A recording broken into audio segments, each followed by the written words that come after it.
우리가 저번 시간에는 예배란 무엇인가에 대해서 이야기를 하면서 예배의 전반적인 큼지막한 개요에 대한 이야기를 했는데요. 오늘부터는 웨스트민스터 예배 모범을 따라서 예배에 대해서 알아보는 시간을 가지려고 합니다. 웨스트민스터 예배 모범이란 무엇이냐? 먼저 좀 살펴보시면요.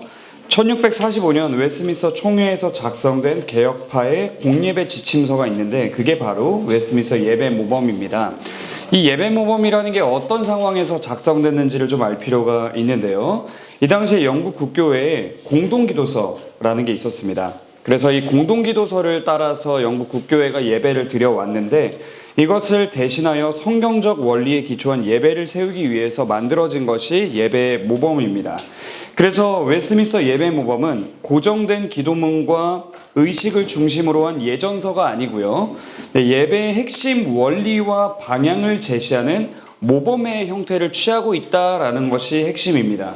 따라서 개혁파 목회자는 우리와 같은 장로교 목회자들은 예전서에 따라서 기계적으로 그냥 흘러가는 대로 예배를 드리는 게 아니라 하나님의 말씀을 깊이 묵상하고 회중의 상황을 잘 파악해서 살아있는 기도와 살아있는 설교를 통해 예배를 드려야 한다라는 것을 강조하는 것이 이 예배 모범입니다. 그래서 실제로 이 웨스트민스터 예배 모범은 이후에 스코틀랜드 장로교회 그리고 청교도 전통 전 세계 개혁파 교회들의 예배 이해에 깊은 영향을 주었고요. 오늘날에도 성경이 규정하는 예배와 하나님 중심 예배를 고민하는 교회들에게 중요한 지침을 주고 있는 문서가 바로 이 웨스트민스터 표준 문서 중에 예배 모범입니다. 자, 그러면 웨스트민스터 예배 모범 작성자들이 경계했던 것은 무엇이 있을까? 큰 영향력을 끼쳤던 인물들로는 조지 길레스피, 알렉산더 핸더슨, 사무엘 러더포드 같은 인물들이 있는데요. 자, 이들은 예배 모범의 서문에서 다음의 것들을 경계합니다. 첫째로 예배 형식이 하나님을 대체할 가능성을 경계합니다. 자, 이게 뭐냐면 영국 국교회의 공동 기도서를 따라서 그 당시엔 예배를 그냥 쭉 드렸단 말이에요. 그러다 보면 하나님 중심적으로 드려져야 하는 예배의 본질을 잃어버리고 예배의 형식만 남곤 했거든요. 그러니까 그냥 습관적으로 예배를 드리는 거죠. 그러다 보면 예배 형식이 하나님을 대체해 버릴 수가 있습니다. 오늘날에도 굉장히 화려한 예배, 예배 분위기, 음악의 퀄리티, 감정적인 경험, 세련된 진행 이런 것들을 굉장히 예배의 핵심처럼 여기는 경향들이 많아졌는데 이 서문은 당시 사람들과 오늘날의 우리에게 동일한 질문을 던지고 있다고 생각할 수 있을 것 같아요. 당신은 하나님을 예배합니까? 아니면 예배 경험 자체를 소비하고 계십니까? 이런 경고를 던지고 있고요. 또 다음으로 경계한 것은 입술의 참여와 참된 경건은 다를 수 있다라는 점을 강조하고 있습니다. 예배 의식에는 참여하지만 말씀 앞에서의 떨림도 없고 찬양은 하지만 회개는 없고 설교를 하지만 그 안에 죄에 대한 선포도 없고 예배를 드리지만 그 예배의 각 요소가 무슨 의미인지도 모르고 드리는 이런 예배들. 자, 이런 것들이 굉장히 위험하다라고 하면서 경계하고 있고요.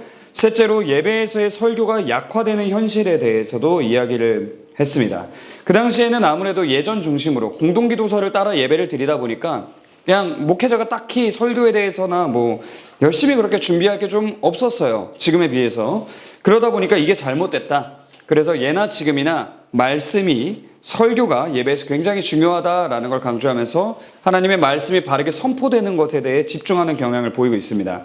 그리고 마지막으로는 목회자의 영적 게으름에 대해 이야기하고 있는데요. 이 공동기도서를 사용해서 예배를 드리면 그냥 잘 흘러가면 되거든요. 마찬가지로 오늘날 목회자들도 그냥 예배가 잘 흘러가게만 생각하면서 지낼 수 있습니다. 예배의 각 요소가 어떤 의미인지 모르는데 그냥 예배를 열심히 잘 드리고 있다라고 하면 목회자들이 영적으로 게을러질 수 있는데 이것을 경계하는 것이 예배 모범의 서문입니다. 결론적으로 이러한 경계를 통해 예배 모범 작성자들이 바랐던 건 본질의 회복입니다. 그들이 꿈꾼 것은 예배의 핵심에는 일치를 이루지만 동시에 각 목회자가 부여받은 은사를 통해 성도님들의 삶과 시대적 적실성을 잘 이해하면서 바르게 성경적인 예배를 드리는 것, 여기에 꿈을 꾸고 있었고요. 즉 하나님께 나아가는 질서 있는 자유의 회복을 꿈꿨다라는 것이 예배 모범의 서문입니다. 자, 그러면 예배 모범의 첫 번째 부분에서 무엇을 말하는지 살펴보도록 할 건데요. 회중의 모임과 공예배 가운데서의 태도에 대해서 이야기를 합니다. 일단 웨스트민스터 예배 모범 작성자들은 예배를 공예배, 주일에 드리는 이 공예배를 단순한 종교 행사나 주간 프로그램으로 이해하지 않았고요.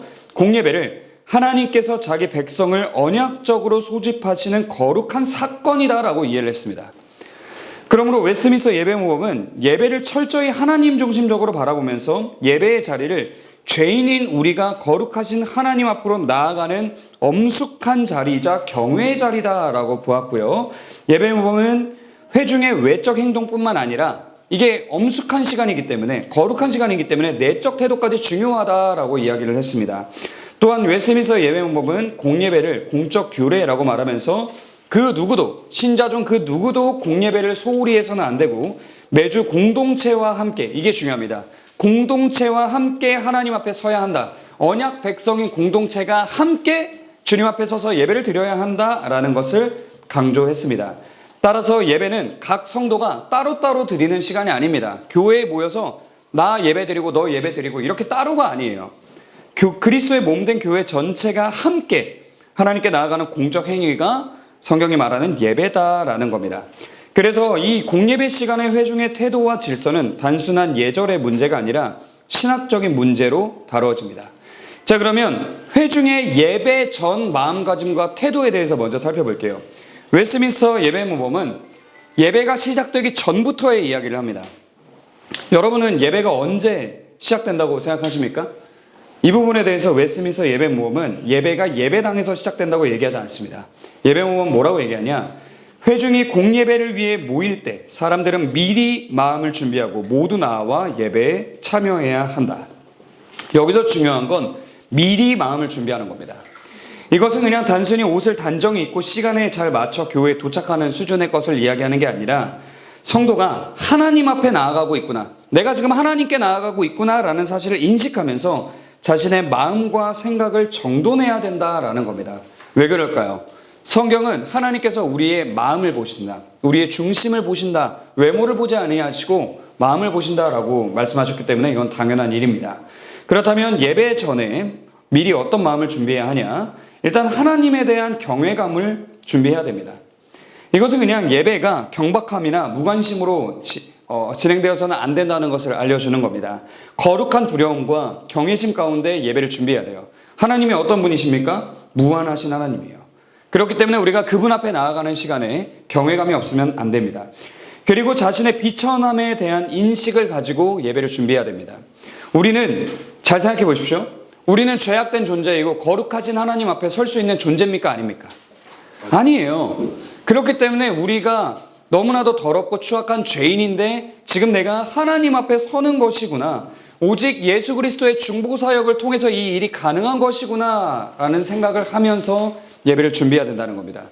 그래서 우리가 얼마나 비천한 존재인지를 기억해야 하고요, 사적인 관심사를 내려놔야 합니다. 예배에 집중하기 위해서 우리가 정말 모든 것을 털어놓고 와야 됩니다. 이게 정말 쉽지 않죠. 하지만 이 일이 반드시 필요합니다. 그리고 공예배의 우선성을 인정하는 게 굉장히 중요합니다. 예배모범은, 그리고 웨스트민스터 신앙고백 작성자들은 사적인 모임, 개인적인 활동, 노동이 될 수도 있고요, 이런 것들을 핑계로 공예배를 경홀히 여기는 태도를 경고했습니다. 성경은 공예배 시간이 개인 경건 생활로는 대체할 수 없는 하나님께서 특별히 약속하신 공적인 은혜의 방편의 자리다라고 가르치고 있기 때문에 우리는 이 공예배를 인생에서 가장 우선순위에 둬야 한다라고 예배모범 작성자들은 강조했습니다. 자, 여기까지가 예배 전의 태도였다면 그러면 예배 중에는 어떤 마음가짐을 가져야 할까요? 예배모범은 이 부분을 명시하고 있지 않지만 역사적으로 개혁파 교회는 이 예배모범을 따라 발전해 오면서 예배로의 부름이라는 것을 강조했습니다. 영어로 call to worship이라고 부르는데요. 예배로의 부름에서 대표적으로 낭독되는 구절은 시편 121편이에요. 예배를 시작할 때 이렇게 시작을 합니다. 내가 산을 향하여 눈을 들리라. 나의 도움이 어디서 올까? 나의 도움은 천지를 지으신 여호와에게서로다. 이렇게 예배를 시작합니다. 말씀을 선포하면서. 이게 무엇을 의미하냐? 첫째, 예배는 언제나 인간이 먼저 시작하는 행위가 아니다라는 걸 알려주는 거예요. 우리가 인간적인 의지를 가지고 예배의 자리로 나아갈 수 있을까요? 아닙니다. 우리는 죄악된 존재들이기 때문에 거룩하신 하나님을 절대로 찾지 않습니다. 그렇기 때문에 우리가 예배의 자리로 나아오려면 하나님께서 불러주셔야만 합니다. 그래서 하나님께서 우리를 예배의 자리로 부르신다라는 내용의 대체로 시편을 낭독하는데 시편 말씀을 선포하면서 하나님께서 우리를 부르셨습니다. 예배의 자리로 부르셨습니다. 라고 선언하는 것이 콜투워십, 예배로의 부름입니다. 그리고 둘째, 예배는 언제나 하나님께서 먼저 말씀하시고 그분의 언약 백성은 그 부르심에 응답하는 것이다 라는 걸 기억해야 합니다. 그래서 예배로의 부름, 목사님께서도 예배를 시작하실 때 말씀을 낭독하시고 제가 오후 예배에서도 예배를 시작할 때 말씀을 한 구절 읽고 시작하는 게 그냥 하는 게 아니에요. 그게 그냥 단순히 사회자 멘트가 아닙니다. 자, 여러분 이제 예배 시작합니다. 집중하세요. 이런 게 아니에요. 그게 아니라 하나님께서 만왕의 왕께서 자신의 백성을 친히 이곳으로 부르셨습니다. 여러분은 부르심을 받고 오셨습니다. 화답하십시오. 라는 가르침을 담고 있습니다. 그래서 웨스트민스터 예배모범은 하나님의 부르심에 따라 예배의 자리로 나와왔음을 인지한 언약 백성들이 지켜야 할 행동들을 정리해주고 있는데요. 이렇게 말합니다. 공예배가 시작되면 회중은 전적으로 예배에 집중해야 한다. 목회자가 읽거나 인용하는 것 외에는 어떤 글도 읽어서는 안 된다. 더욱이 사적인 귓속말, 대화, 인사 혹은 참석해 있거나 새로 들어오는 사람에게 예의를 표하는 행동을 철저히 삼가야 한다. 또한 두리번거림, 졸음, 기타 단정치 못한 행동도 피해야 한다. 이러한 행동은 목회자나 회중을 방해하고 자신이나 다른 사람이 하나님을 예배하는 일에 지장을 줄 수 있기 때문이다. 만일 피치 못할 사정으로 예배 시작부터 참석하지 못한 사람이 있다면 그가 회중 가운데 들어왔을 때 자기만의 개인 기도에 몰두해서는 안 된다. 대신 현재 진행 중인 하나님의 예배 규례에 회중과 함께 참여할 수 있도록 경건하게 마음을 가다듬어야 한다. 여기서 강조되고 있는 게 공동체성입니다. 우리가 보통 그냥 교회 예를 들어 예배 시간에 좀 늦었어요. 그럼 와서 갑자기 개인 기도하고 이렇게 하지만 그런 거 못하게 합니다. 왜 그렇습니까? 그런 행동조차도 공동체적으로 방해가 될 수 있기 때문이에요. 그래서 늦게 온 사람은 그냥 앉아서 그 예배 순서를 그대로 따라가야 된다라고까지 가르쳐주고 있습니다. 결론적으로 예배 중에 우리가 가져야 하는 마음가짐과 태도는 하나님께 대한 경외감, 하나님께 대한 집중, 공동체성에 대한 명확한 인식, 공동체적 질서를 지키는 일, 하나님의 말씀에 대한 순종적 경청의 자세입니다. 자, 그럼 마지막으로 웨스트민스터 예배 모범의 첫 부분을 돌아보면서 간단히 마무리를 좀 해보려고 합니다. 자, 웨스트민스터 예배 모범이 말하는 공예배의 정신은요, 단순한 형식주의가 아닙니다. 여러분 형식을 잘 지키십시오. 이런 게 아니에요. 그게 아니라 예배 모범이 강조하고 있는 건 하나님 중심적 예배, 그리고 말씀 중심적 예배, 마지막으로 공동체성이 살아있는 예배의 회복입니다. 여러분 오늘날의 많은 교회들이 예배를 더욱 편안하고 친숙하게 만들기 위해서 노력합니다. 그래서 막 예배당의 형태도 많이 바뀝니다. 막 영화관처럼 돼 있는 데도 있고 그리고 그냥 대강당처럼 돼 있는 경우도 있고 그래서 이제 이 단이 원래 설교단이 회중석보다 원래 높은 게 일반적인 모습이었는데 그것도 다 없어졌죠.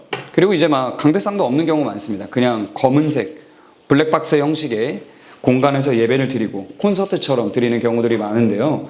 그러나 이것이 균형을 잃고 과도해질 때, 뭐 무조건 그것들이 다 잘못됐다라고 말하고 싶지는 않습니다. 그러나 그것이 과도해질 때 예배의 본질을 놓치게 될 위험이 도사리고 있습니다.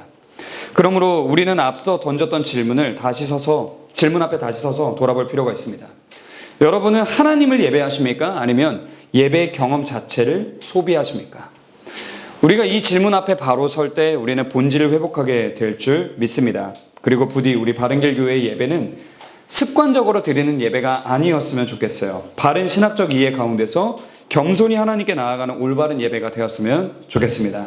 오늘 다룬 내용 중에 우리가 당장 생각해 볼 수 있는 내용은 크게 두 가지가 있겠죠. 예배 첫 시작될 때 예배로의 부름이 있습니다. 그 시간이 어떤 시간인지 여러분 한번 가슴에 새겨 보십시오. 목사님께서 말씀을 처음에 낭독하실 때 하나님께서 나를 이 자리로 부르셨구나 인식해야 됩니다. 그리고 내가 이 시간에 하나님께 올려드리는 찬양과 모든 시간들이 하나님의 부르심에 대한 화답이구나를 생각해야 됩니다. 그리고 예배 모범이 뭐라고 했죠? 저희는 뭐 예배 중에 지각하는 분들이 없죠. 일찍 와서 김치 부침개를 먹어야 되기 때문에 지각할 수 없습니다. 네, 그러나 우리가 예배 시간에 귓속말 할 수도 있고 떠들 수도 있고 잡담을 할 수도 있고 여기서 보면 목사님이 설교하는 그 말씀 외에 다른 부분들을 막 찾아보면서 다른 글들을 읽는다거나 이런 것도 못하게 하거든요. 그래서 우리가 예배로의 부름에 대해서 올바르게 화답하고 그리고 오늘 예배 시간에 올바르게 집중하면서 이 예배 모범 작성자들이 추구했던 그 성경적인 예배를 회복하기 위해서 몸부림치는 저와 여러분들이 되면 좋겠습니다.